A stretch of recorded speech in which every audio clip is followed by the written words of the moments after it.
then let the chair or democratic officer know. If you have a webcam, then try turning this off, as this will help with broadband or Wi-Fi bandwidth, so you can at least hear and be heard. So welcome everyone. Good to see everyone again. We'll get right to it. Agenda item 1. Any apologies for absence? None to myself, Chair. Okay, thank you, Amy. I haven't had any to me either. So we'll move on to agenda item 2. Approval of the minutes held on 18th of May 2023. So just before we go to this, Councillor Johnson has requested that these minutes be altered slightly so they note his attendance at the last meeting of this committee. So we'll make sure, Amy will make sure that's added when these minutes are approved. So I move that they're approved. If I could have a seconder for that. Yes, I can second. Thank you, Councillor Payne. Agenda item 3, to receive declarations of interests and the nature of such interests. Councillor Hennessy. Agenda item 5, a discussion by the Vale School Governors Association. I'm a member of the management board. It's personal and prejudicial, so I will be removing myself from the meeting. Thank you very much. Any others? Councillor Lynch-Wilson. You're muted, Julie. Can you hear me now? Yeah. I'm also a member of the Vale School Governors Association, so I will be withdrawing as well. Thank you very much. I can't see any others, so we'll move straight on to agenda item 4. It's a report from Director of Learning and Skills on Education Funding. Matt Bomer and Lucy Barraclough. Yes, just to say that I'm also a member of the VSGA, so I'll withdraw at that point also. If I may as well, Chair, I believe Dr. Price wanted to make a declaration. Absolutely. Sorry, Martin. Sorry, yes, obviously I'm speaking at item 5 as a member as chair of the Vale School Governors Association. So that's obviously an interest which I need to declare. Thank you. There's another hand, Ghislaine. I'm also a member of the VSGA, so I suppose I shall also withdraw. Thank you. If I may offer some clarification as well, Chair, Dr. Price is leading the presentation for agenda item 5. He does have some guests with him in support, Mr. Craggs and Mrs. Williams. So we will, obviously he will be presenting the item, but obviously once any points of clarification before debate starts, Mr. Price will be vacating. Thank you, Amy, for the clarification. So I think that's everything. Can't see any more hands, so we'll move straight on to agenda item 4, education funding. So I thought it was important that this issue was raised and that we had report and discussion on this. So I requested a report was done, and Matt and Gemma have done that. So over to you, Matt. Evening, everybody. As Councillor Thomas said, Gemma and I had a conversation with him a couple of weeks ago about the content of this report, and that's broadly driven the structure of it in front of you this evening. We said we're going to try and keep it as informative and factual as possible, and have striven to do that. I did say I'd try and keep it to 5-6 pages. It's a bit longer than that, and it could have been considerably longer again, I guess. There's 5 sections in front of you, and I'm not going to go through them in great detail, but I will perhaps pick a couple of points out from each of them. The first section gives a brief overview of the funding framework for local government. And it's fair to say that that's been a fairly long-standing framework, and probably there are some inequities in it that have been built in over time. There is much talk about the factors in the formula, but it's also fair to say the big driver is population, and that's something that's regularly updated in the funding arrangements. The second section then has a look at how those set of arrangements impact across Wales and specifically on the Vale of Glamorgan. As you'll see in the first chart A at the top of page 3, we don't do fantastically well, and that's the root of a lot of the problems that we have then cascading down into individual service areas in the council. However, I would say whilst the council spends below, or has historically spent below, the notional levels of funding and need, they've always sought to put additional funding into education, and that was certainly a feature of the budget this year.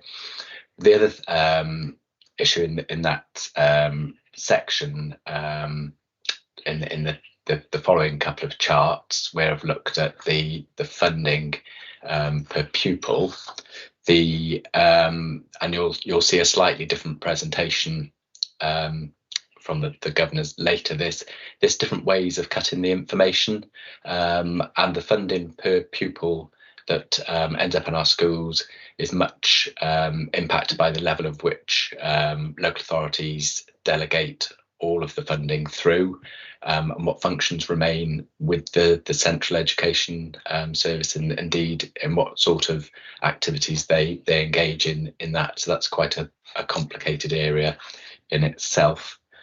And then just there's a couple of paragraphs about budget setting in 23-4. It's fair to say that this has probably been the most difficult budget setting round that we've had for a number of years. The council has had to balance pressures coming in across all of its services, many of them inflationary, trying to keep the council tax at an appropriate level and make sure that we put enough money into our schools, and that's been a really difficult task. And certainly it's been a moving picture during the budget setting round as well.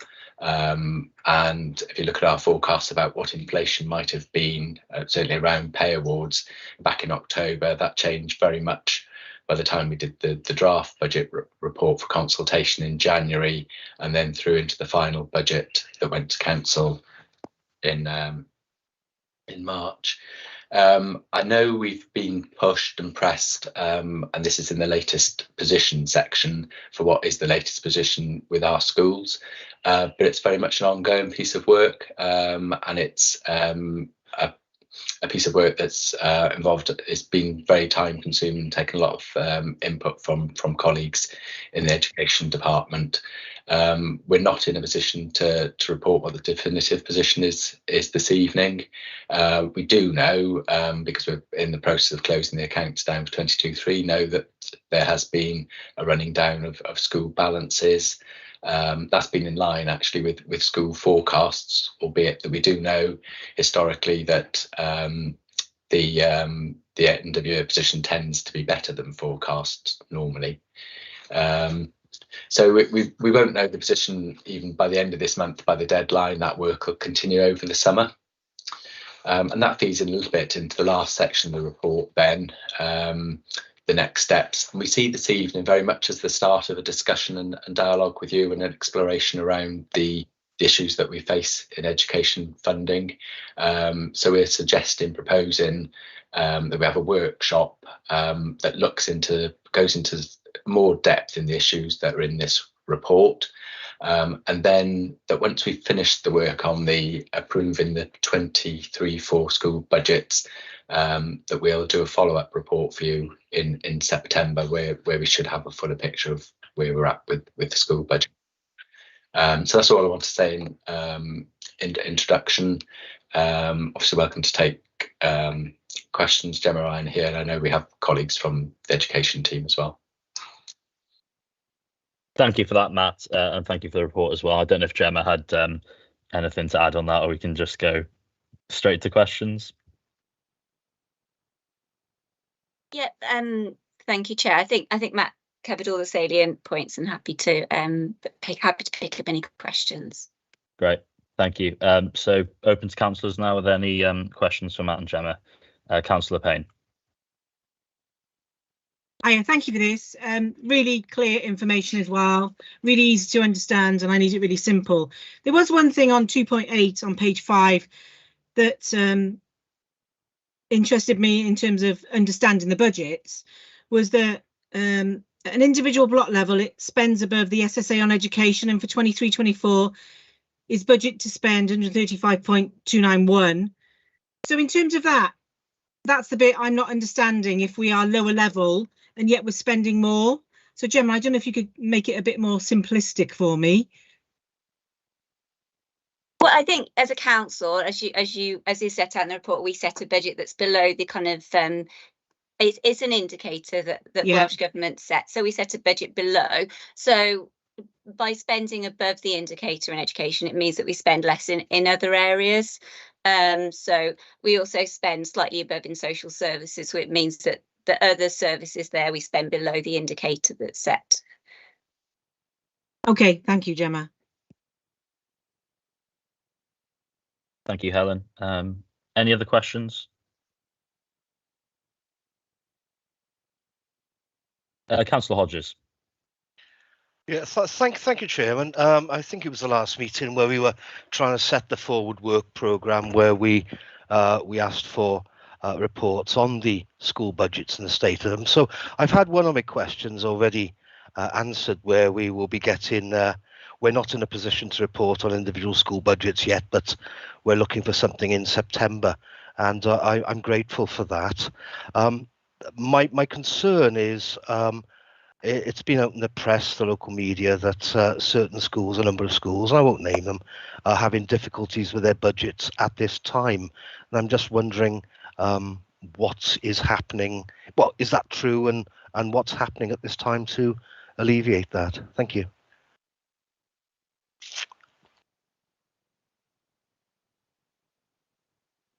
Do you want me to come in there? Yeah, if you would, but I would just say, obviously, in terms of those outturn figures that we have had a number of schools move into deficit during the course of the year as well. So we do have that as a backdrop to the 23-24 budget as well. But yeah, it'd be handy if you could come in, please, Trevor. Thank you.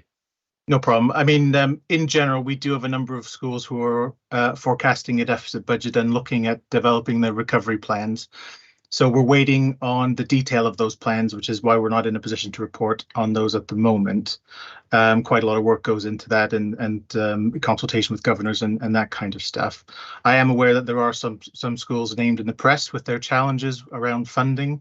Those funding challenges in general are being experienced by a number of our schools, so they aren't alone in that. We'll be able to bring that detail to you, but just because one is in the press doesn't mean we don't have those challenges elsewhere.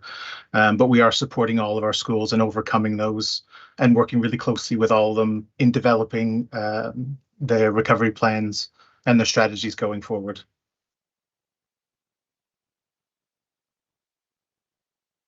Thanks, Trevor.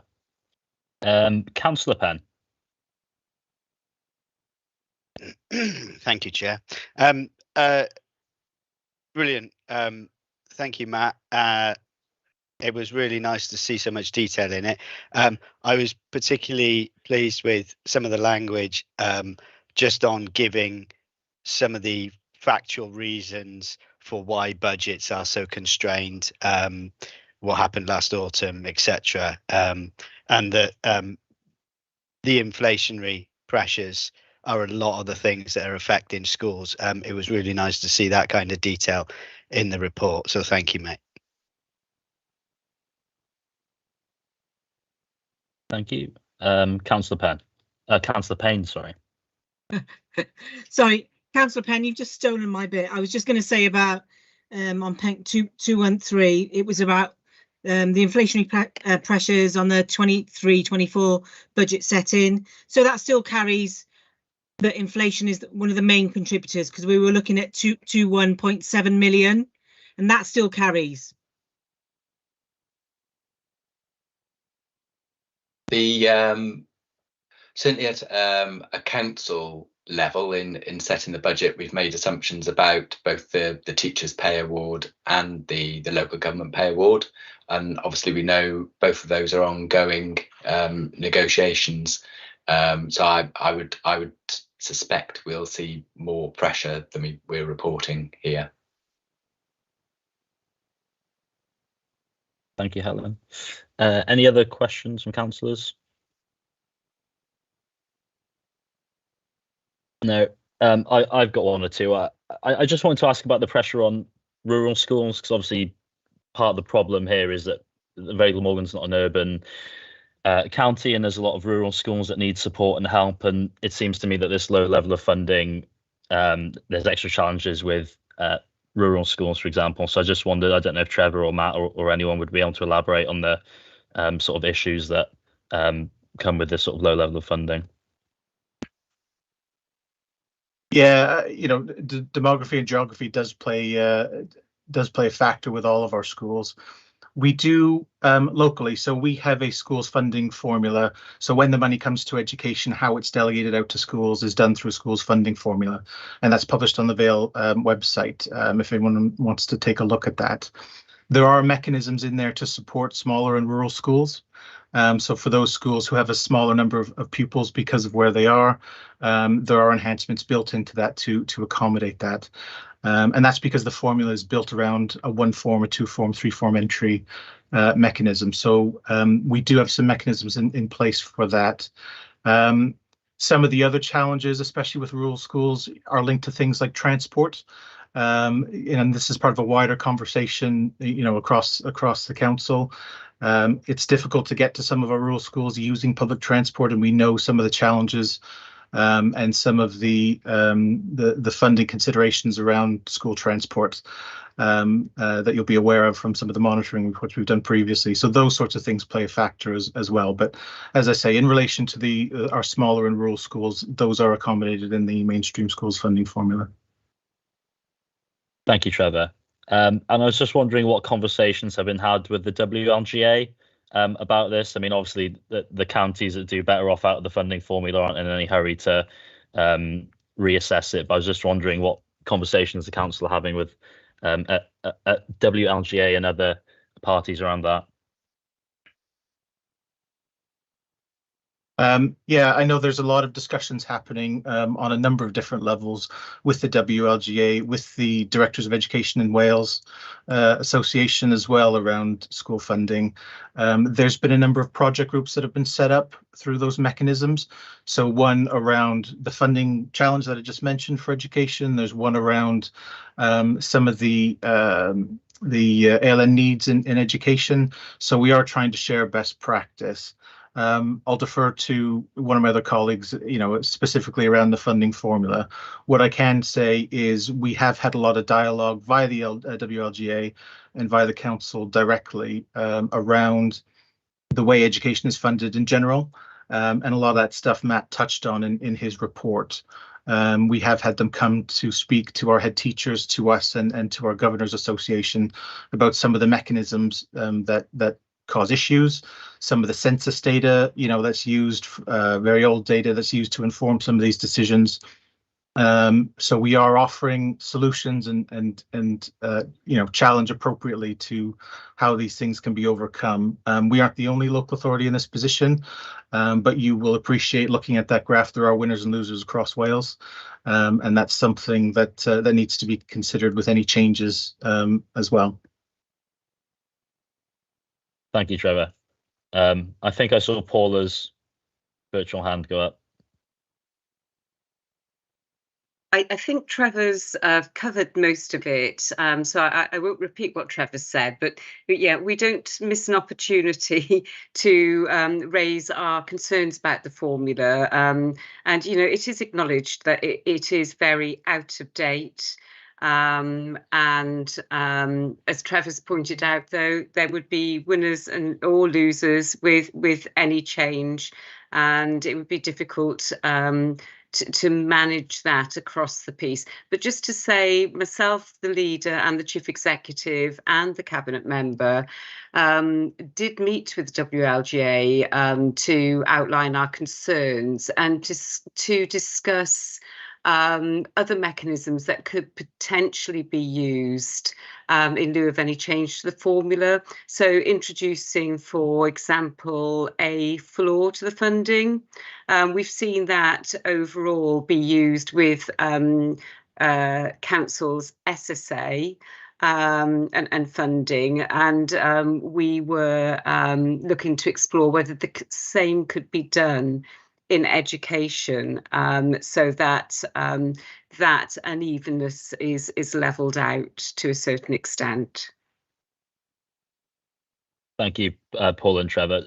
Sorry, I just saw Councillor Birch pop up on screen. If you don't mind, Councillor Birch, just the same sort of question leading on from that. If you've had any conversations with colleagues in Welsh Government and Jeremy Miles about improving the position of the Vale of Glamorgan in the funding formula? You're on mute.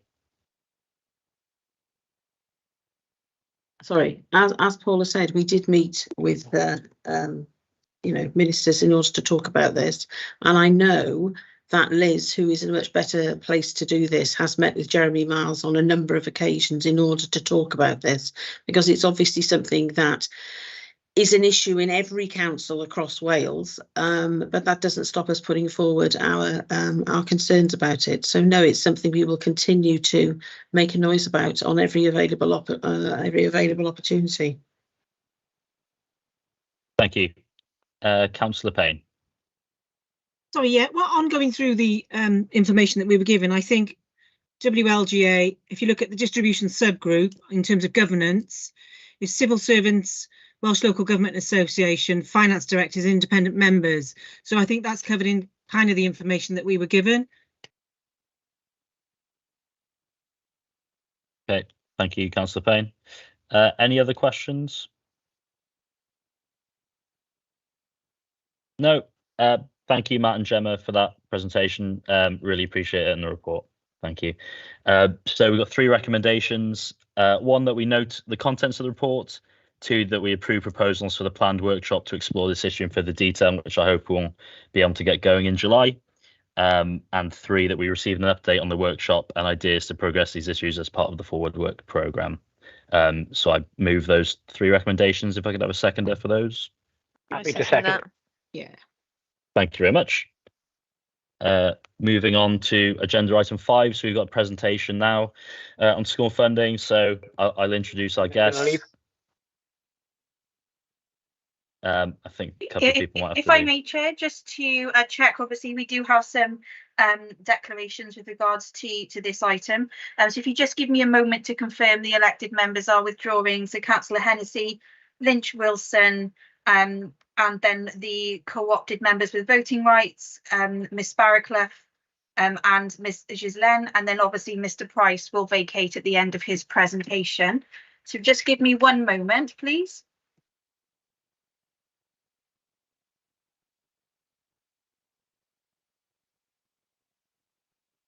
Okay, Chair, I can confirm that the members have vacated at the end of the item. If you could please kindly give me a couple of moments and I'll call everybody back in. Okay, lovely. Thank you, Amy.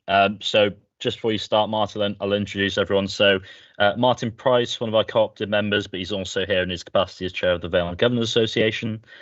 Norman Craggs, welcome, chair of governors at Gwenvo Primary, and Katie Williams, head teacher of Romilly Primary. Take it away, Martin. Okay, we've also got Leanne Skokowski from Romilly, the chair of governors at Romilly as well as well. Great. Welcome, can you all Leanne. see that? Can you all see that presentation? Can you all see that properly? Yes, yeah, we can. I can. Yes, thank you. Right. Yes, thanks. Great. Basically, the purpose of this presentation is to show what the Vale Governors Association is trying to do about the situation of funding for schools in the Vale, which Matt and Gemma and so on have given you some background into.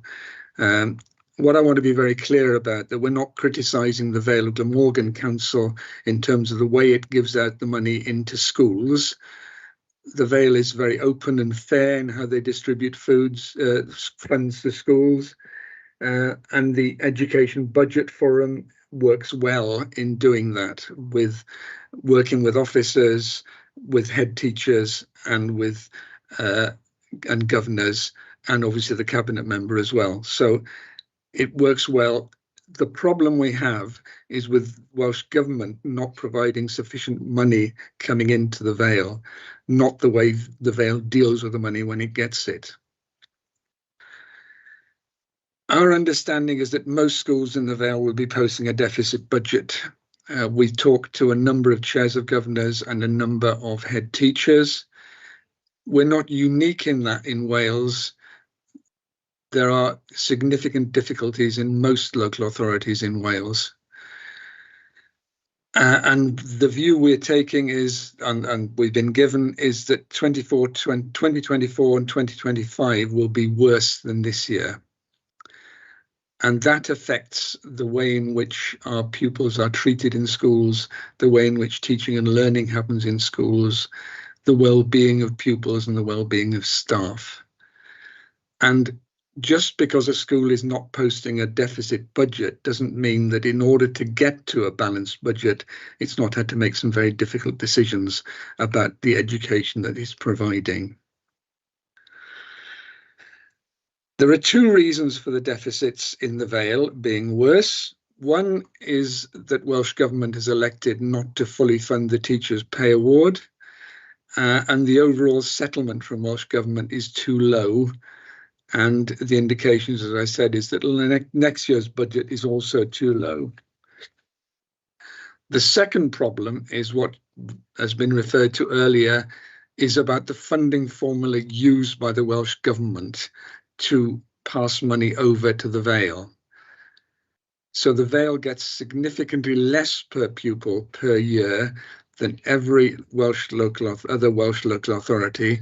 And to my knowledge, having sat on the Vale Governors Association and the Budget Forum for the last 20 years, that has been the case. And successive leaders of the council have had meetings with the WLGA, with successive ministers of education, local authorities, finance, to try and see what can be done about it. And nothing has happened, and the Vale is still 22 out of 22 by quite a long way. This is the graph which is in the presentation from Matt as well. You will notice on the extreme left that the Vale is £725.8 below the Welsh average. The top authority, which at the moment is Blaenau Gwent, it varies each year between Blaenau Gwent and Ceredigion, who spend most money on education. But they're always top and have been for the last 20 years. So a school pupil in the Vale of Glamorgan gets £1,300 less than the highest funding local authority. So what that means in practice is that the school I'm a governor of, St Richard Gwyn in Barry, if you compare that with a similar school in Cardiff, Mary Immaculate School, which is less than 3 miles away, same size school, and that gets £500,000 more per year than St Richard Gwyn does, before it gets any extra grants for any other reasons that might be needed because of where it is. The other thing to point out here, when I mentioned that there are budget deficits, Cardiff Council in the middle, I was at a meeting of Cardiff's education on Monday. Cardiff schools, and 1/3 of Cardiff schools are posting deficit budgets this year, was the figure we were given. Cardiff, you'll notice, is actually right on the average.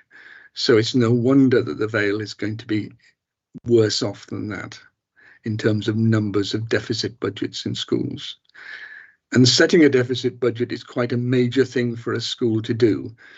Governors are supposed to balance the books, and setting a deficit budget requires putting into place a recovery plan, which is basically your deficit gets covered and then you pay it back over the next 3 to 5 years.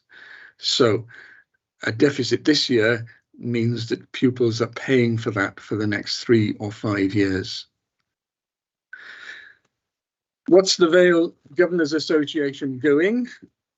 On the topic of of not having enough money in the pot overall in Wales, we're working with a number of other governor associations in Wales to raise awareness of this and to actually try and do something about it on a political level, small p, with Welsh Government.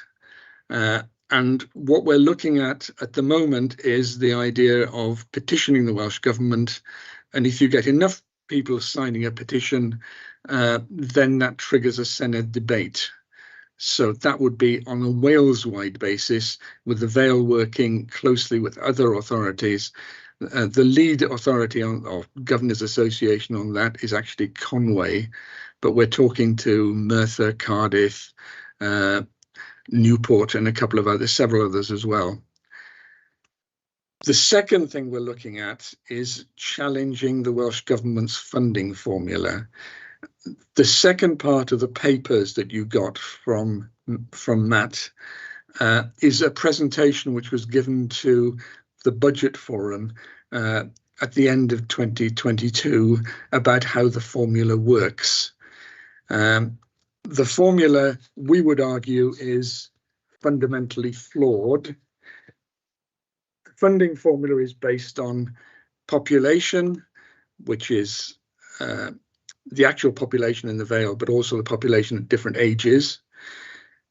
Deprivation, for which they use a proxy of free school meals. And the third factor they use is sparsity. Sparsity, according to the WLGA presentation you see there, is based on the 1991 census. And we would argue that that's actually fundamentally absurd. There have been 3 different censuses since then, and Wales is very different from 1991. And it's also different from when the formula was last reviewed, which is around the year 2000.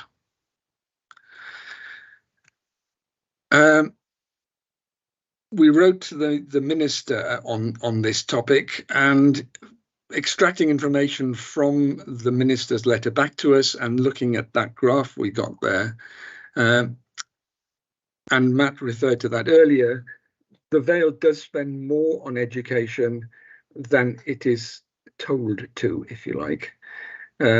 So the Vale receives less funding in general, 14% below the Welsh average as a local authority on its overall budget. It only spends 11% below the Welsh average on education, which tells you that the Vale spends more on education than it's asked to do. The minister's letter said that the amount of money that goes into education was the decision by the Vale of Glamorgan Council. And that's true, because the money that comes in is unhypothecated. But on the other hand, this shows that the Vale is actually spending more than the Welsh average on education. I don't need to tell you, you're members of the Scrutiny Committee, all the different things that are happening in schools, the transformation of the way education is being delivered in Wales, things like the curriculum, the additional learning bill, all this, the information about other things associated with that.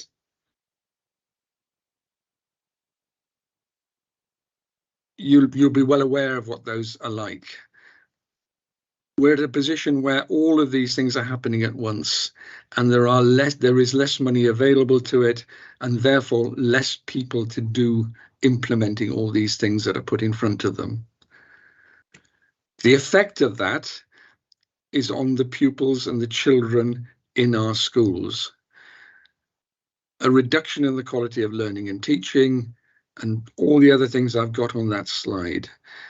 Now, what I want to do now is to transfer over to Katie, who's going to talk about what that means in a school at the chalk face, what it means when funding is cut.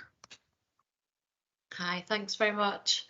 Hi, I'm Katie Williams. I'm the head teacher at Romilly Primary School. Just to give you a bit of context, we are one of the largest primary schools in Wales. I've got 750 pupils on roll, which is, you know, huge for a primary school. But we are the lowest funded as well. I'm conscious that I want to keep to a short time, so I will read from notes if that's all right. But I just wanted to say, we've been struggling with a deficit for quite a while, and, we do have a large deficit. And, the future looks quite bleak for us. But we've done so much already, trying to make significant efforts to reduce and contain this deficit. We've cut staff, we've reduced supply cover. But it's the impact really on the provision that we can deliver in the school and the workload that's being put on everybody. So the main things that it's having impact on, I'll just go through with you now. So since September, we've not been able to run any emotional literacy support for our children, which is, we've had to redeploy members of staff really within the school from those roles, which is very difficult for, when we're going into safeguarding meetings for the designated safeguarding lead. We have a number of children on child protection and care and support and children that are looked after. And we've had to say that we can no longer have, we just don't have the capacity or money to offer these vulnerable children the support that they need. In Key Stage 2, we've reduced the number of LSAs that we have. We have 2 LSAs, that's learning support assistants, for 540 pupils, which is, I want to say, unsustainable, because we've got a number of children, they just can't have the support, that they need. We've reduced LSAs. We have 2 ALN LSAs for 750 pupils, and we're trying to meet all of their needs. And of course, we have the ALN bill that we have to make sure that, we're meeting those targets as well. In reception, the recommendation for reception classes is 2 LSAs with 1 teacher. We've reduced that to 1 LSA. Midday supervisors, we've not been replacing them when they've been resigning or if they've retired. We have 540 pupils at one time on the yard, with a ratio then of 1 adult to 54 pupils. And that's even worse, of course, if we have midday supervisors that are off sick. So we then pull on the senior leadership team to cover shortfall. But that means then they're not available for the other roles that they have during this time. I think, as Martin mentioned, we are experiencing a significant increase of pupils with complex needs. We are accessing ANF funding, but it's never enough. We are expected, to match fund if we can, which we can't. And we want to be a fully inclusive school and reduce the risk of exclusions. But, if there's going to be further cuts, or if we've, further try and reduce this deficit with staffing cuts, then we are at risk of exclusions increasing within the school and not meeting those children's needs. We've been recognised for our excellent practice for speech and language and interventions in the school, but the further pressures, means that provision may need to stop. And the impact of this, again, is on increased behaviour and learning difficulties. I have 1 caretaker on the site, and the school grounds comprises of 6 buildings. We have a field, a car park, and the recommendation for a school of my size or our size is 1.75 caretakers. We can't afford it. It's impacting on the workload of the caretaker, and in the past 18 months, 3 caretakers have resigned due to it just being a job that is just so difficult. Admin staff, that the office staff, they need additional support, and the shortage means that we're constantly playing catch up rather than progressing, and the workload for those in the office is significant. Speaking to colleagues, retention is very difficult, which has a cost in itself due to retraining and so forth. We have limited stock with teaching materials. We try to be as creative as possible, with getting those materials, but our stock is low and staff are using their own money to buy their own resources. They're not asked to, but it's a bit of desperation. We have been able to stabilise the SLT, but for a while, you know, I mean, and that's been at a bit of a risk again to the deficit. We were completely understaffed, and the pressure on the SLT has been very intense. We've been working very long hours to enable the school to function and move forward, and that hasn't been sustainable for workload or well-being, because we're just so scared that something's going to get dropped and we're going to miss something because of the demands. And you know, we're trying to deliver a curriculum at the end of the day. We're trying to, our main aim is, you know, we've got to keep the children safe. The building needs to be safe, and we have to deliver a curriculum. But it's just having a huge impact, as you can imagine, on the pupils and on the staff well-being in itself. I did want to mention about head teachers' well-being. I spoke to the Barry heads that I was going to be speaking tonight. We've been in a deficit for a while at Romiley, but this year a lot of other schools have gone into deficit, and seeing the head teachers and how unwell, I'd like to say, that it's made them, for me has been quite shocking to see, because I think I'm just used to it now, and I don't mean that in a weird way, you know, but it's just that for them this has been the first year, and you know, I am aware of heads that are, you know, they're waking in the middle of the night. It's affecting their physical health, their mental health. And when I spoke to the Barry heads and said that I did want to speak to you about this today, it was more upsetting that their reaction was to not bother, because they felt that, you know, people don't, they kind of think that's what we're paid for.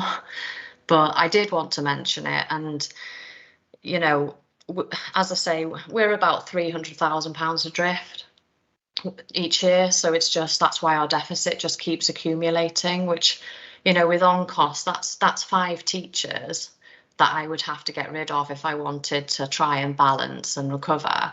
And that would mean 5 classes of children that do not have a teacher in front of them. I don't, believe it or not, have spare teachers that are floating around doing nothing. The alternative is it's 10 LSAs, and I just can't do that. You know, it's just something that can't be done. And I do want to add as well that the Vale of Glamorgan, the local authority, have been incredibly supportive. It's not them, you know, they're doing everything that they can, you know, and sending people for me to work with to look at my budget and so forth. But we really are in a position now where there's just nothing else that we can do. But yeah, I will finish there, Martin, so I don't go on too long. Thank you very much, Katie. I'm sure members will probably want to ask you some questions about that. Yeah, that's fine. Very eloquent. Norman, can you talk as a chair of governors?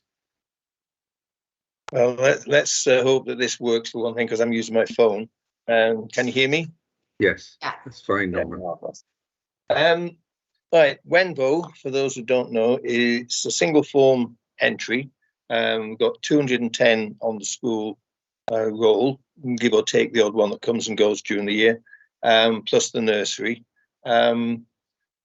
We currently have a deficit of 106,000, and that's on an expenditure of over 1.3 million.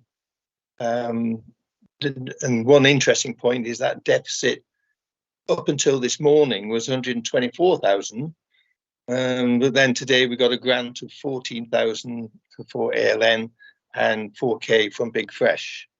So that brings it down to 106,000. Pointing out picking up the point that Martin made about the disparity across Wales, if we were funded the same level as Newport, we'd have about £80,000 extra a year coming in. And if we're at the Welsh average, we'd have 150,000 a year extra coming in, and we'd have a balanced budget. And we also wouldn't be cutting the corners that Katie was on about, where you cut the maintenance, you cut the support staff, you cut this, you cut that, and you can't cut forever. The store cupboard that's got old exercise books that you decide to bring out only has so many in it. At some stage, you've got to buy new ones. And then it starts costing real money rather than hypothetical. One of the main reasons that we're in the situation that we're in at Wenbo is our ALN is 12%. We have, again, to pick up Katie's point, we have to match the funding, which sounds okay, but sometimes we've got a couple of children where we have to look after them over the lunch as well. Now, match funding doesn't do that. So we get less than 50% support from the ALN fund. And also, during the period where they're being assessed, we don't get funding and we don't get it back either. So in the first year, it's the match funding at best is about 25%. And therefore, if they depends when they come in, you could argue that you get some of it back over the years, so the percentage improves. But currently, we've got 9 on children, so 9 one-to-one support staff. Now, one of those finishes in July, but it looks like we've got another one starting in September. So swings and roundabouts. And the support staff, we cannot, if we take the child and we are obliged to take the child, you have to have the support staff. If you don't have the support staff, again, Katie's point, then the child suffers, the class suffers, the teacher suffers, the school suffers, the head suffers, and you end up having staff off on the sick. You don't get the children education that they deserve, and the teachers are not given the support that it's impossible to provide the support if you don't have the staff around to do it. Going back to the grants, sorry, yes, as Martin said, we're supposed to set a balanced budget. We try, we desperately try. I mean, Katie was on about cutting back and back over the years. When I mentioned the cupboard with the old exercise books in, I wasn't joking. That's what we've done to balance the books. We repeatedly go out and try and source cheaper paper. You name it, we try and do it. We look at, can we actually afford to do a certain course? All sorts of things get questioned. But when you've got 106,000, it's physically impossible to set a balanced budget. We have to look after, as I said, the staff and the pupils. Safeguarding is an obligation. It isn't a nice thing to have. Safeguarding is an absolute definitive must-have in schools. And that is not only the children, that's the staff as well. If we were to set a budget that put the staff at risk, let alone the children, you guys will be jumping on our necks faster than a ton of bricks. That's a fact. Going back to the grants, we get the grants, you know, we've had 18,000 today. Marvelous, great. But if we were saying, well, we've got to lose a member of staff to balance the books, it's too late. We've started. We've already said, sorry, Mr. Miss, whatever, you're now at risk. What's that saying to them? Even if you then say, oh, we got the money now, you can stay. It's wrong. It's wrong, wrong, wrong. It's not the way to run a railroad, and it's certainly not the way to run a school. It's an intravenous life support for many schools.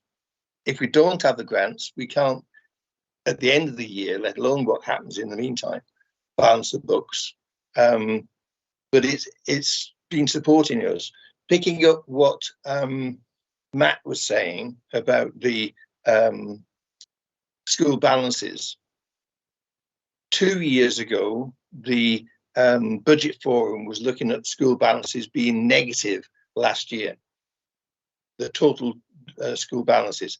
The saving grace for that, if you look at it that way, was COVID, because of the schools didn't spend because they weren't doing the normal functions that they would do. And also the grants from the Welsh government filled a lot of the spaces. So all that's happened is that the deficits now would have happened last year or possibly the year before had it not been for COVID. So it's not unexpected. You know, the people, finance officers, were saying schools will have deficits last year, year before. And back to the formula, the Welsh formula does need a major shake-up. 22 counties, yes, for those that are gaining, it's like voting, Turkey voting for Christmas. You know, they're not going to do it easily, but, you know, we have to do what we can. That's how it's impacted on my school. And it's not only head teachers, the governors, I don't get sleepless nights, thank heaven, but it's certainly been a constant thing. But 28 years I've been involved in school, and every single year finance has been an issue. Thank you. Thank you, Norman. Just to, yeah, Norman and Katie have presented a very eloquent case of what's happening. Essentially, what I'm saying to you is that the Vale has run its educational department and the schools on a shoestring budget for the last 20 years. And I'm afraid for this year, the string is broken. And it will be difficult for other authorities to manage with this, but the Vale is going to be particularly hard hit. And Katie has given you a very good picture of what that actually means in a primary school. The same thing is happening in secondary schools in exactly the same way.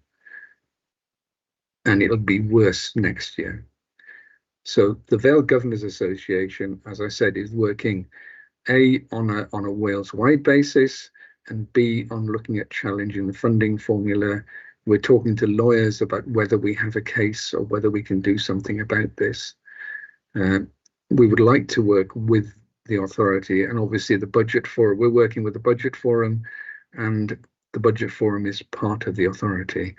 But because the Vale Governors Association is slightly apart from the authority, we feel we're in a better position to do something to challenge this on a legal way. But we'll keep you posted as to what's happening, and we're quite happy to take questions from anybody before we leave you to your discussion. Thank you, Martin, Norman, and Katie. Really illuminating. I think you have to jump off, Martin. We can cover clarification if people want to do that first.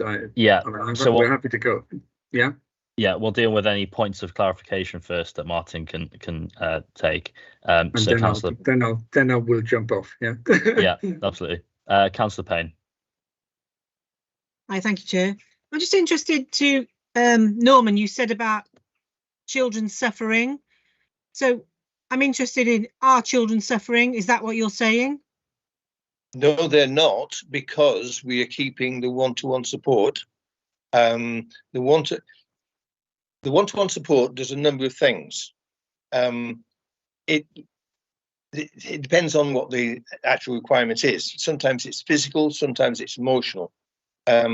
If you've got a child needing support to let them get on with the work or enable them to get on with the work, then that means that the other children are not disrupted. If the child doesn't have that support, then the two things have to happen. One is that the teacher has to spend more time dealing with that child, and the other thing is that the general support for the class drops. I've seen a teacher 3 weeks into a new school year where there were 4 children. Mainly, it was one child mainly, but it was a small group. She was on her knees. Had we not put support in, when we could afford to do it at a whim, we put about half a day, sorry, 1.5 days in during the week, and saved her. She would have been off on the sick. You know, some children need the support. The class needs that support to be in for those children, and also sorry, no, I'm digressing onto other cases, but yeah, children will suffer if the support isn't in. Yeah. I mean, what Norman is basically saying is that the need is there. That is why there is a deficit budget. Yeah. So those children would not be supported if there weren't a deficit budget. Okay, thank you. And Katie, I wanted to respond. At our last meeting, we raised the issue of the well-being of education staff. So I'm interested to know if you, if there's anything we can do to help in terms of our scrutiny, if there's anything any of us can do, because obviously we do not want people to suffer in their jobs, basically. I think if anything, it's for them to know that because you have these you have these meetings, you're having these conversations, but we don't know that you're thinking of us or talking about us, and head teachers certainly don't. I think that head teachers, it just comes with the job that we have to be the strong ones. We don't suffer. We've got, in the face of adversity, because we're there for our staff's well-being. That's a huge priority for us. But it's thinking, is there someone that looks out for our well-being? And I think it just worries me that, I am having conversations with people who are desperately wanting to get out of the job. And that is really sad, because we want good quality head teachers out there. That's what makes a school safe. It's what makes a school thrive, and ultimately the children then get the best education possible. But if we're having, I'm finding it frightening of how many heads that are just so fantastic are actually thinking, we just can't do it anymore, And it's not just the budget, it's other pressures, but the budget makes those pressures feel even worse, So I think just knowing that you are talking about it, or you are thinking of people, that's it. Thank you. And can I just ask to the officers, I don't know who's still on, in terms of the formula, if the formula changed, would there be any more funding? I don't know, Paula, because obviously the council is putting more into the budget. So if the formula was changed and it was up to that level again, would that money then go elsewhere to other parts of the council because you'd met the current criteria for funding? So would it actually change, is my thought on all the conversations we've been having at the moment. That wouldn't be my decision. Obviously, I would hope that it would come to education naturally, but that would be a decision for the council as a whole, wouldn't it? To look at the budget and decide how much it's going to allocate to its relative priorities. So, it wouldn't necessarily follow, but as I said, I would hope that if there wasn't an increase as a result of that we would get more funding. I suppose the other thing to point out is the education part of the formula alone cannot be adjusted without looking at the whole of the formula for local government. Yes. So it's important that we understand that, and we don't know and couldn't predict how or if any change how it would impact on us, whether we would get more or perish the thought less. So the whole of the formula needs to be looked at in the round. So it is very complex. Thank you.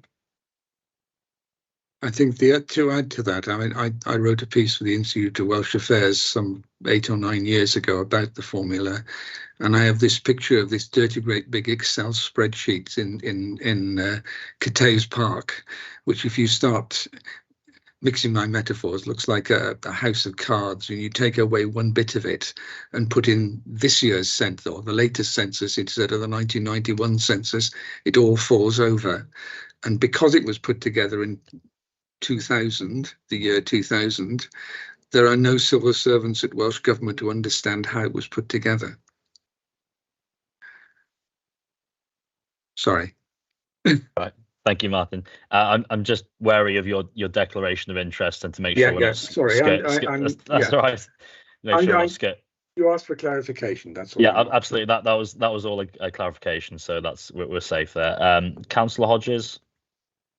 Yeah, thank you, Chairman. Can I thank the speakers straight away? I mean, we've been promised that we'll have a clearer view of budgets by September, but I've had 2 up-to-date budgets from 2 of our schools, from our speakers, as we speak tonight, and they're both obviously in deficit. So I'm grateful for that up-to-date financial information as it stands. Can I say, especially to Martin, I totally agree with the Vale Governors Association lobbying. You're doing your job, and I'm grateful for you to do that. What success you'll get, I really don't know. But we must remember that there's 2 main issues here, and we've only been really discussing one. Firstly, the reduced funding for the Senedd from Westminster. And then secondly, the actual formula that we've been discussing for the local education authorities in Wales by the Senedd themselves. The cake is only so big. The cake is being cut wrongly, but the cake is still too small.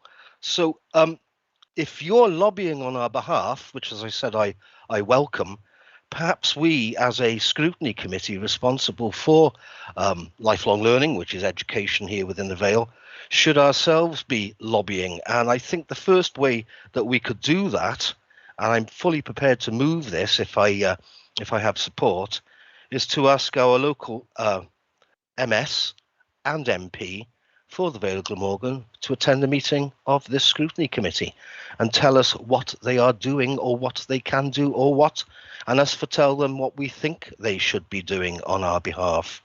Our MS has been there since 1999. Are we getting a good deal? It doesn't look like it. Our MP's been around for a good time as well. Are they getting funding to Wales? No, I don't think so either. So I won't move it. I'll wait for someone else perhaps to do that. But I think that's a suggestion. And I'm just wondering, Martin, if you would think that would be helpful.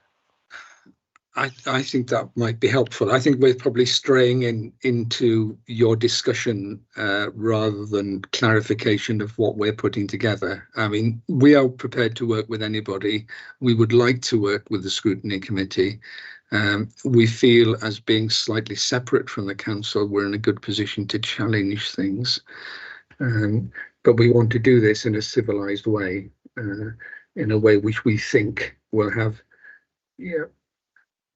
effect and do something for the children. And the picture that Katie painted particularly is very eloquent. And I think you really ought to be thinking as a committee as to what you want to do about it. Thank you. Thank you, Martin and Nick. Any other questions? Well, points of clarification from Martin or questions for anyone else? No? Okay. I just had one or two things. Katie, thank you for coming to speak to us. I wanted to ask about, in Martin's original letter, it talks about statutory duties maybe not being able to be fulfilled under the current funding that schools are getting.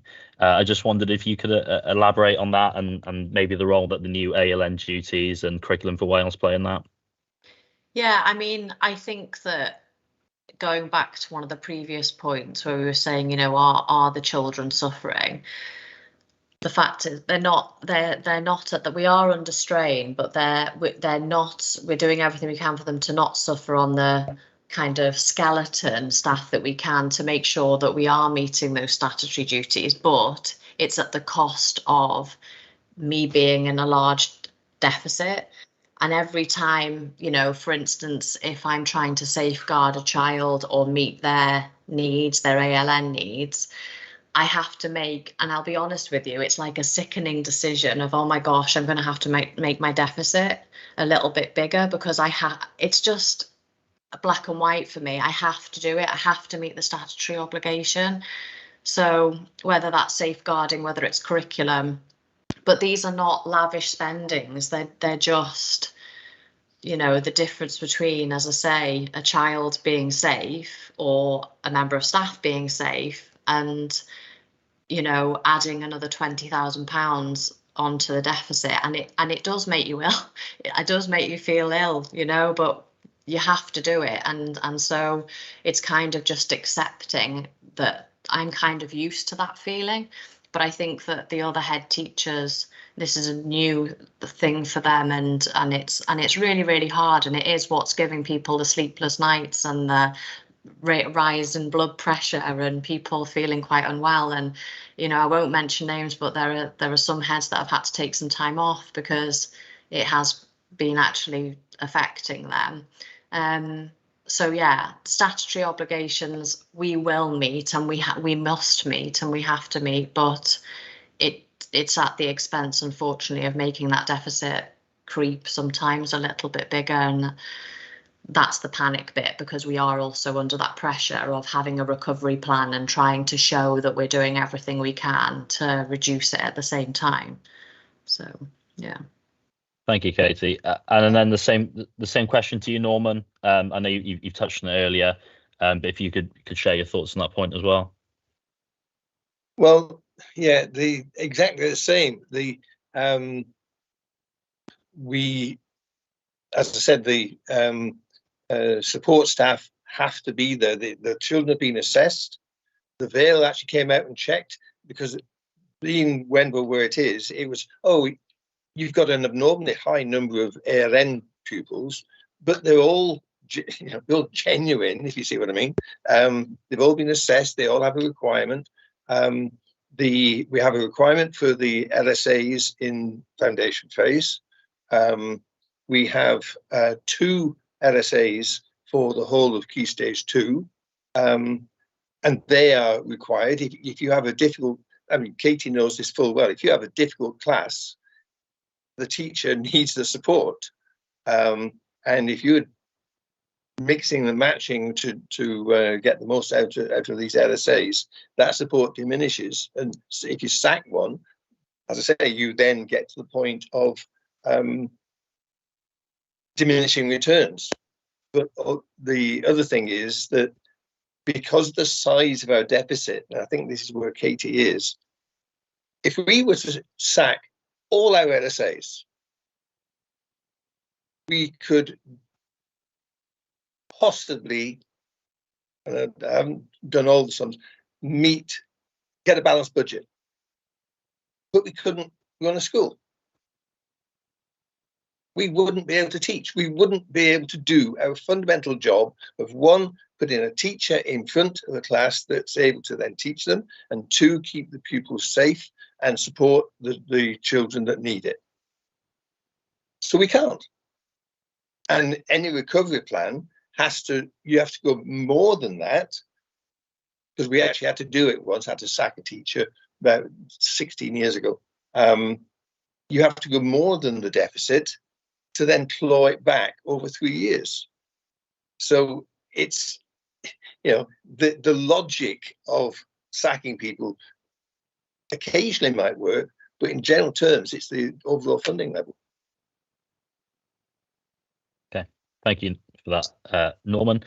Any other questions from councillors? No. I think you might have to exit, Martin, before we. Yeah, sure, that's fine. It was a lot of points of clarification, so we did well to keep it to clarifying. I'm sure you'll agree. So thank you. And I presume Katie, I'd like to thank Katie and Norman as well. We'll all depart and leave you to your absolutely discussion. Yeah, thank you. Yeah, thank you, Katie, Norman, and Martin, for accepting my invitation to come. It was really illuminating. I'm sure the entire committee will agree with me on that. So I move that we note the presentation and thank our guests for coming and illuminating the committee. Can I just say, if any of you want to come and actually have a look at the coalface, welcome. Diolch yn fawr. Yeah. Okay. Thank you, Norman. Thanks. Bye. Take care. Good night.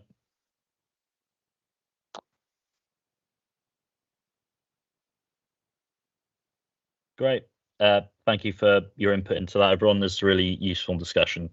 So we'll move on to agenda item 6, the Vale Glamorgan Council. Sorry, Chair. Sorry to interrupt. Can I just check that the committee may want to debate the item now?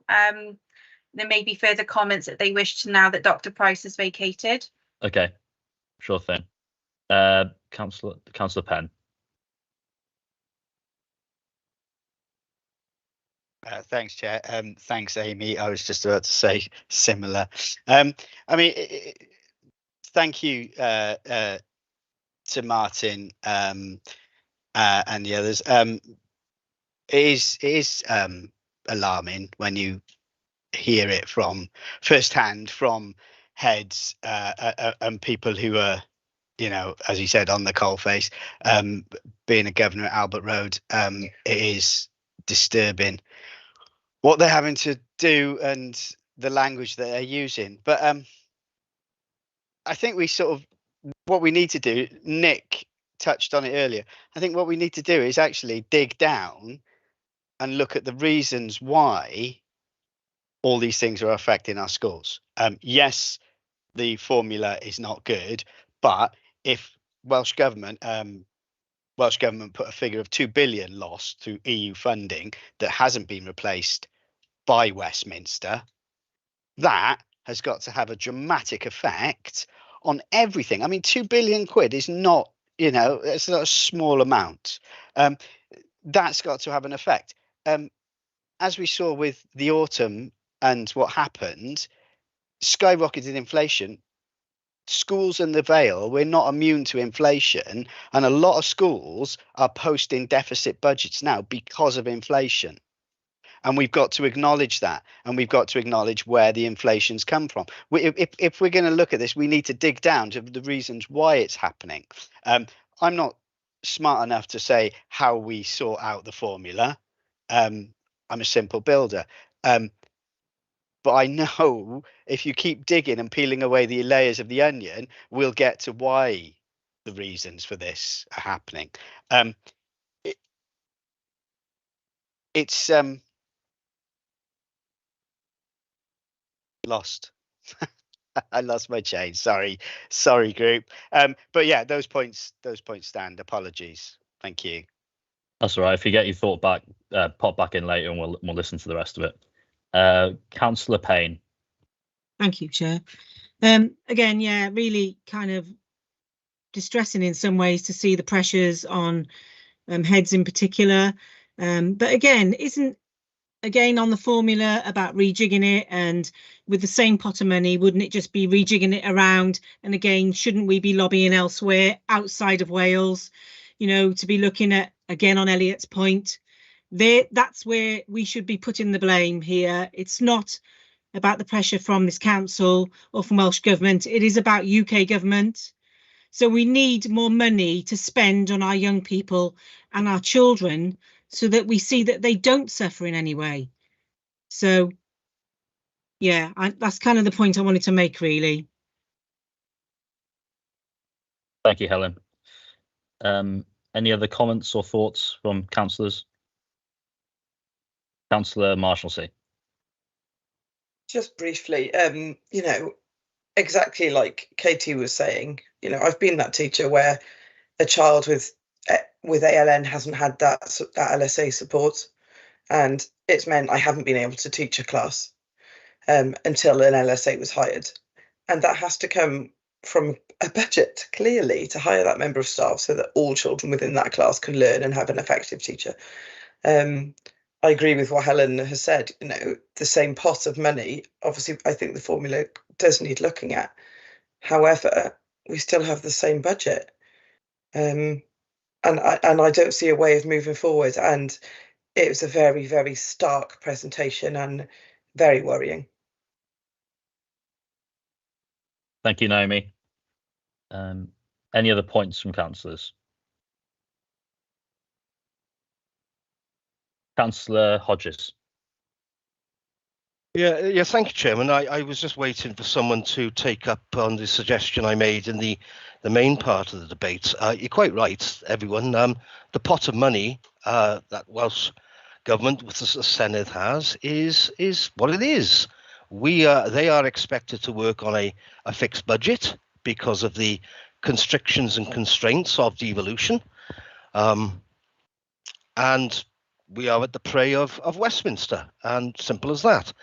I suggested, and I think the chair of the Vale Governors Association took it to heart, that we should be lobbying ourselves, and this scrutiny committee surely is the vehicle to do that in.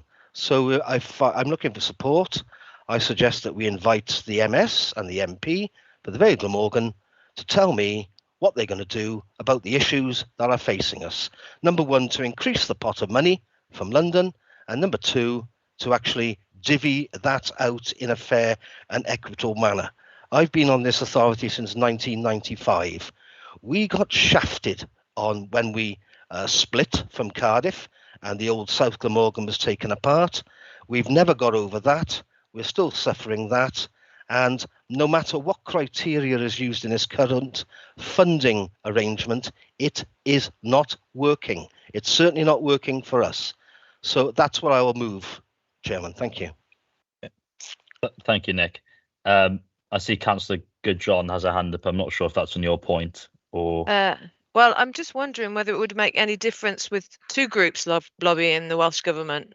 If the governors are already doing it, would it make a difference to us doing it? Surely we should be lobbying the. That's what I'm elected for. Should we be lobbying Westminster, where this is where it's lying, you know? So, where should we be lobbying? So, I think we've got Nick Hodges wants. So, if I understand it right, Nick to invite Jane Hutt and Alan Cairns to address the committee. Would anyone like to second that? Can I propose an amendment if Councillor Hodges agrees that we lobby Westminster? So not to lobby the Senedd, but just to lobby Westminster. So you don't, Nick? I can't accept that because we had a debate in the previous item about how unfair the formula in the Senedd is and how it's 30 years out of date and it doesn't work for us. I want to know what our assembly, our Senedd member is going to do on our behalf to help change that, because we could get more money in from Westminster, please God, we'll see, but then we would still be at the bottom of the pile for the distribution of it if we don't change the formula. It's got to be both, Chairman. It's got to be. And if it's not accepted, well, we're not. What's the point of us being here apart from noting reports? Thank you, Nick. So that's cleared that. Councillor Goodjohn. That's it. I'm just wondering if your resources, if you're putting it in, if you've already got a group lobbying the Welsh Government, is it going to make any difference us doing it? Is it? I'm not sure how we stand on this. Councillor Hodges again. It's what we're elected for, Chairman. Okay. It's our job. It's what we do. It's what we should be doing. These people are volunteers on the whole, with a couple of councillors involved in there as well. Surely it's better to have not only our Governors Association, but the actual council itself in the role of our scrutiny committee, asking these questions, lobbying and pushing. Otherwise, I don't know what I'm doing sitting here in a hot evening in my house talking about. I want to see action here. I've seen 2 schools tell me tonight that their budgets are already shot. And I don't know what's going to happen in the other 50 schools odd that we have in the Vale. If we don't do something, or at least show our heads and our staff, our teachers, that we're attempting to try something, well, will they have any faith in us? We've got to try something. Thank you. Thank you. Councillor Penn. I kind of agree with Emma and Nick that maybe we're doubling our efforts, but I have to say I agree, Nick, and I will second your motion before you. Can you stop shaking your head now? I agree.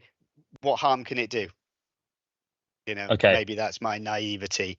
But what harm can it do? It'd be good to get Alan Cairns in the room to hear what he's got to say. And I know Jane would relish coming to talk to us. Okay, so unless there are any objections, so let me just clarify, Nick. So I can write a letter on behalf of the committee to Jane Hutt, MS, and Alan Cairns, MP, inviting them to come and address the committee on the points we've discussed. Yeah, lovely. Okay, so we've got a motion and a second, unless there's, Councillor Marshalsea. I need to ask Democratic if I can vote on this, because I currently work for Jane Hutt. Okay. I mean, are there any objections to what we've just proposed from anyone? No. Am I okay to come in, Chair, if that's okay? Obviously, first of all, just to clarify, you already have one recommendation to note and to pass sincere thanks to your presenters. So that's your first recommendation. Your second recommendation has now just passed without dissent with regards to the letter being raised to the MS and MP. But obviously, in direct response to Councillor Marshalsea's question, I think for the sake of the minutes, in fact, that this recommendation has come during debate, I think it would be wise for me to note within the minutes that you did not take part because of a prejudicial interest. Great, thank you, Amy. And then if I could also have a seconder then for the first recommendation, so noting the report, Councillor Goodjohn, thank you very much. Good. So thank you for that, and I'll work with Amy on getting those emails, letters sent out to the respective individuals. Thank you. Agenda item 6. If I may, Chair, I'll just call in some of our committee members who have an interest, if that's it. Just give me one moment.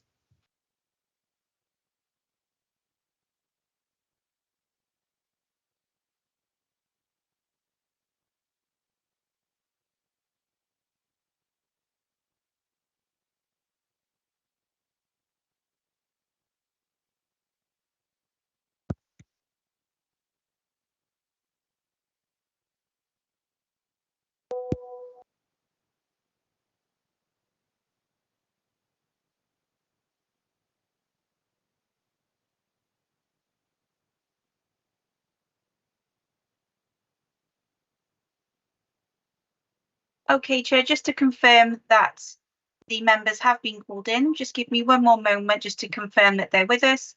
Councillor Hennessy has rejoined. Dr. Price has rejoined us. Ghislaine van der Burg has rejoined us.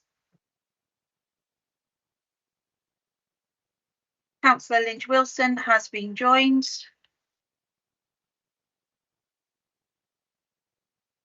And Miss Barraclough has rejoined. That's all members rejoined, Chair. Thank you. Thanks, Amy, and welcome back, everyone. So agenda item 6, Vale Glamorgan Council Annual Performance Calendar 23-24. Tom Barron. Thanks very much indeed, Chair. Good evening, committee. Thanks very much for taking this reference this evening. It's a reference from Cabinet. It's being presented to all 5 of the Council Scrutiny Committees, as well as being considered by Governance and Audit Committee earlier on this week.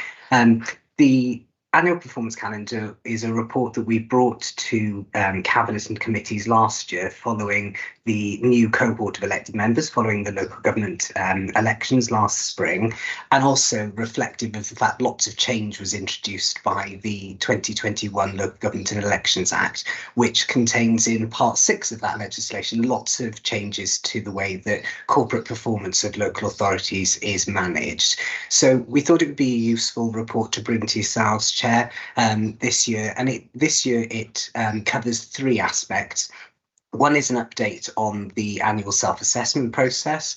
Secondly, then some information for elected members around the panel peer assessment. And then finally, an overview of the annual performance calendar itself. So in terms of the self-assessment, you'll note that This is a new requirement introduced by the Act that every year councils are required to undertake a self-assessment of their ability to continue to improve and how their resources are being used in terms of economy, efficiency, effectiveness. And for the Vale, we also include consideration from an equity perspective as well. So the report provides some reflections of the first year of that self-assessment process. It includes some feedback that we had through scrutiny committees, including this committee, but also some discussions that we've had with colleagues at Welsh Government, the WLGA, and we also commissioned an internal audit review of the process last year. And I was pleased to say that we had a substantial assurance opinion on the arrangements that we put in place. The report also talks about this year's process in terms of building in some additional rigour to that process. So thinking about the influence of risk in the environment within each of the 5 directorates operating. Also some standard preparation that's going to be introduced for the Directorate Peer Challenge process. Chair, you'll be involved in the challenge process for relevant directors alongside the Chief Executive and the Cabinet members, for example. And also we had some feedback around simplifying the way that the report itself is presented following the first publication. So the process for creating that self-assessment has now started. The 5 directors are leading their individual directorate self-assessment processes currently. The peer challenge sessions are scheduled for July, and then a draft of the self-assessment report will be published for consultation over the summer and into September, and then it'll start to make its way through the political process ahead of full council later on in the late autumn. The second element of the report that you've got this evening, members, is around the panel performance assessment process, which is the first time I've managed to get those 4 words out properly in presenting this report. This is a process that, again, is new as part of the Local Government and Elections Act and requires local authorities to commission once in every 5-year electoral cycle an external panel assessment of our performance. The timing of that cannot be within 6 months of the next election. It is a political decision as to when the panel assessment is undertaken, but the report, you'll note, makes a recommendation to Cabinet that we undertake that assessment, or we commission that assessment to happen early in 2024. And the reason for that recommendation is so that the findings of the assessment can then inform our next 5-year corporate strategy, which is required from April 2025. And then finally, Chair, the third aspect of the report that you've got this evening is the annual performance calendar itself. The purpose of this, as set out in Appendix A to the report, is to show you on a month-by-month basis the various aspects of corporate performance which are reported, scrutinised and approved by elected members. The intention is to show how it all fits together. So starting with that self-assessment process, which identifies future areas for improvement and activity, the development of the annual delivery plan that you'll note happens in the late calendar year, the production and approval of service plans and targets that then seek to deliver that annual delivery plan early in the calendar year, and then quarterly reports on our performance to scrutiny committees throughout the year as well. Last year, we introduced some informal sessions for elected members. That was in direct response to scrutiny feedback in the previous administration. Those sessions have had decent feedback and really good attendance, and we're grateful to elected members for sharing their opinions and their comments on the way that we report different aspects of performance. So you'll notice that Appendix A also makes provision for those sessions to continue throughout the year, with a session in July being arranged for elected members to discuss the self-assessment approach, and then other sessions throughout the year on other aspects of the calendar itself. So that's a really quick overview, Chair, of the report that you've got this evening. I'm obviously happy to take any questions that you may have. Thank you, Tom. So any questions or comments from councillors? Councillor Payne. Hi, Tom. Thank you for that. Something I'm interested in is the peer assessment. So obviously, I kind of get the principle of peer assessment, but would there be an opportunity for other employees of the council to look at different sections? You know, even senior leadership team, things like that. I know there's the panel, but is there an opportunity to switch it up a little bit to get different perspectives from different sections of the council? Thank you, Councillor Payne, and that's a really good point, and I suppose is part of a whole range of ways that we both engage and listen to the workforce. So there's a regular staff survey which picks up on different aspects of our priority, our performance, how people feel that we can influence, and the visibility of senior leaders, for example. We also have introduced this year a new Chief Officer appraisal process, and once that fully comes into effect in the next financial year, but aspects of it will be introduced this year. That will introduce a requirement for us as chief officers to undertake 360-degree feedback. So we'll be seeking the views in terms of our performance and our priorities from various other aspects. I think it is a really interesting question and challenge to pose for us, and I wonder if the answer for this year is perhaps to almost use the sentiment behind your question in how we then canvass the opinion of staff during the consultation process, and encourage people from lots of different areas to talk about the things that are important to them. So yeah, something certainly that we can look to build in. I've just done a 360 review, by the way, and it is really interesting because it's about how people view you as well, and so it's gives you a different perspective. So that's kind of where my questioning comes from. So thank you for that. Thank you. Thanks, Alan. Any other queries from councillors?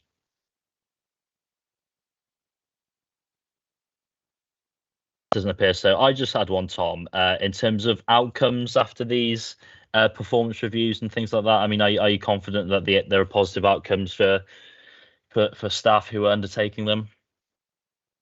In terms of the panel, in terms of the peer challenge sessions, you mean, Councillor? Yeah, absolutely. I mean, I can only speak from my personal experience of last year's first peer challenge, and the Director of Learning Skills who's on the call for you this evening undertook my challenge session, and I think it was really valuable to have a colleague who does a similar role but in a very different part of the organisation, really asking questions about how we'd reach certain judgments, testing the level of those judgments and the evidence that sat behind them, and also sharing her perspectives of having undertaken the process with her colleagues in learning and skills. So it felt like it was a useful process, and some of the discussion that we've latterly had at the strategic leadership team has then been around how do we make sure that there's an equal kind of approach to that questioning during those sessions, so that everybody gets maximum value out of it, because it's really important, because those 5 directorate self-assessments are the foundations for our overall corporate self-assessment that as elected members you'll see in the autumn. Okay, great. Thank you, Tom. And if there's no other questions or comments for Tom, then we'll move on. Thank you. Oh, yeah, Karis is getting in there early. Thank you, Tom, for that. So I just move we note the annual performance calendar, if someone would like to second that. Yeah, I'll second that. Second. Yeah. Thank you very much. So moving on to our final agenda item of the evening, number 8, summary of the ESTA inspections outcome for the spring term, an update on schools and statutory follow-up. So it's over to you, Karis. Okay, diolch yn fawr, Chair. Noswaith dda, gyfeillion. This is a report, 2 parts really to the report. The first part to update members on inspection outcomes during the spring term this year, and the second part is just to update you on progress of schools in statutory follow-up. So in terms of schools that were inspected in spring this year, 1 school was inspected, and that was Llanfair Primary School. In terms of findings, you will see that Llanfair Primary was placed in Estyn Review follow-up. In terms of what that means is that the school has to draw up an action plan within 20 days of publication of its inspection report to address the recommendations. And you'll see there's a copy of the recommendations as part of Appendix 1 of your report.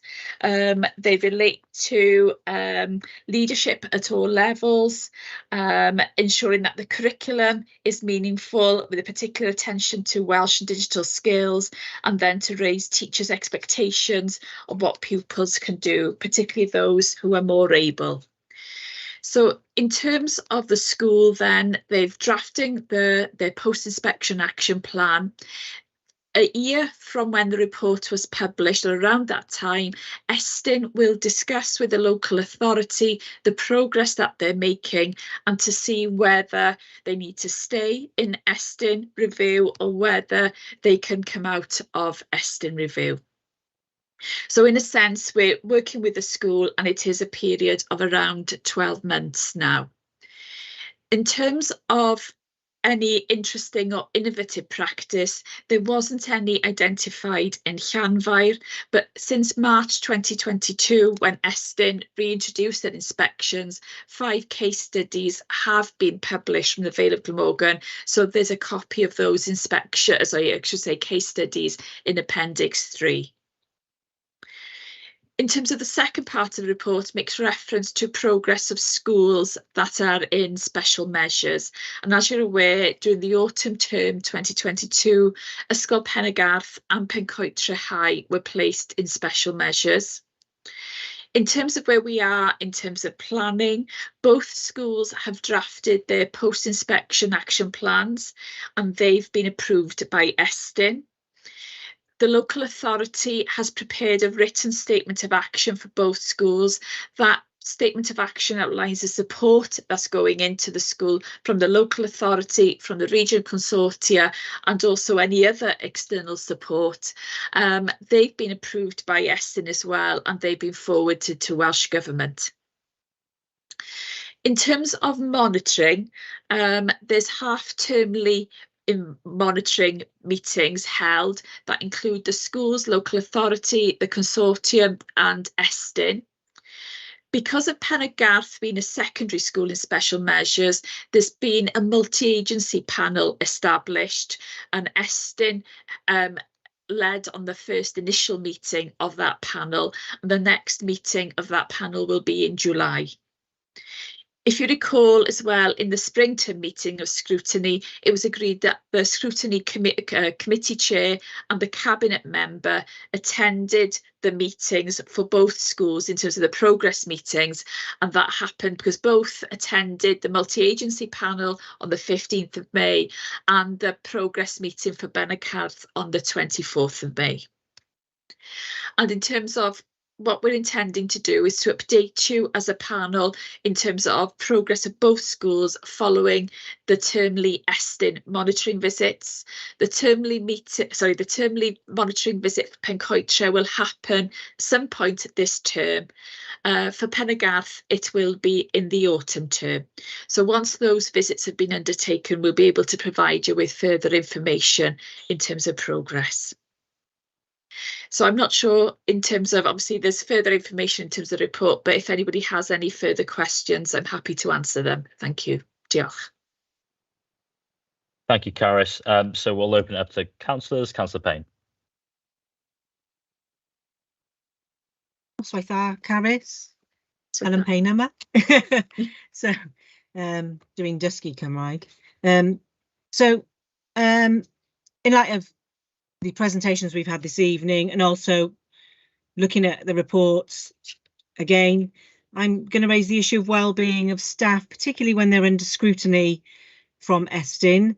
So kind of what considerations are made, because it is kind of like a public criticism in a sense. It's a necessary thing. I'm not negating the value of it. But what is done to ensure the well-being of the staff that are being scrutinised, particularly the head teacher?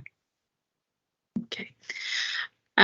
In terms of well-being, that's very much a key focus, really, in terms of, you know, that's where we usually start in terms of our progress meetings, asking how things are in the first instance. And what we're finding is that we're having very honest communications from the leaders of those schools, but it's you know, it's at the forefront of our minds. What we're trying to do to support schools is to ensure that there's clarity in terms of the actions that we're undertaking and in terms of time and in terms of expectations, and to ensure that, you know, sort of that we work alongside those leaders, you know, sort of, and just taking account of the whole situation of the school, and to be quite realistic, really, in terms of, you know, what's possible in a period of time. And what I must say, Estyn have been very open with us about that as well, and have been very open in terms of, you know, they're aware, for example, that the post-inspection action plans for the schools are ambitious, and they recognise that. And, you know, sort of they're looking for green shoots, you know, so to capture what's positive and what's happening, and also very, very realistic that possibly things might not happen at a particular time scale, but we'll try and capture what has happened, and as I said, the green shoots and any positive actions. So, you know, but it's something we come back to. I'd like to reassure you, I don't know if the chair or, you know, would like, you know, because obviously the chair and the cabinet member were present at the meetings, but it's something that has been discussed with the leaders, and it's something that we come to at the start of every meeting in a sense. Okay, thank you. Yeah, I see Morwen wants to jump in as well. Thanks, Chair. In response to your question about the well-being of the leaders, Councillor Payne, it is worth acknowledging that in both these schools that are in special measures, we have had new leadership in both schools since both schools have been placed into special measures.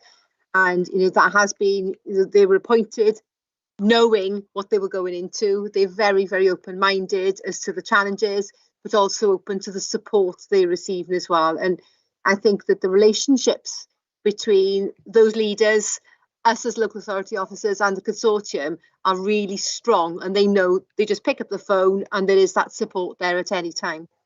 I hope that gives you some reassurance. Yeah, good, thank you. And Councillor Birch. Thank you. I mean, as someone who's been through 6 inspections herself from the receiving end, can I say I went to both meetings, both the Pencocha meeting and the Pendergarth meeting, and in fact, Reese, you were there at both of them, and I was impressed by the way that the new leaders of these schools talked positively about staff, about bringing staff with them on a, you know, on the improvement journey, to use the cliches.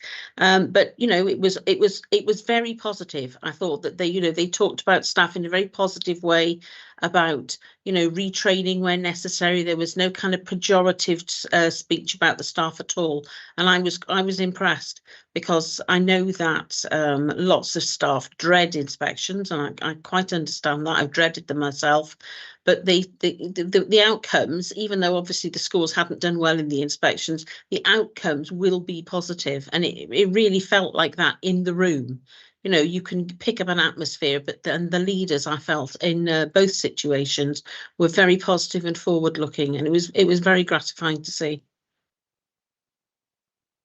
Yeah, and I was there as well, as Rhiannon said. I like to echo what Councillor Birch just said. There was definitely a focus on the staff they had at the schools and improving them and working with them to sort of improve the situations, which obviously will take some time, but there's definitely a plan in place, which was good to see.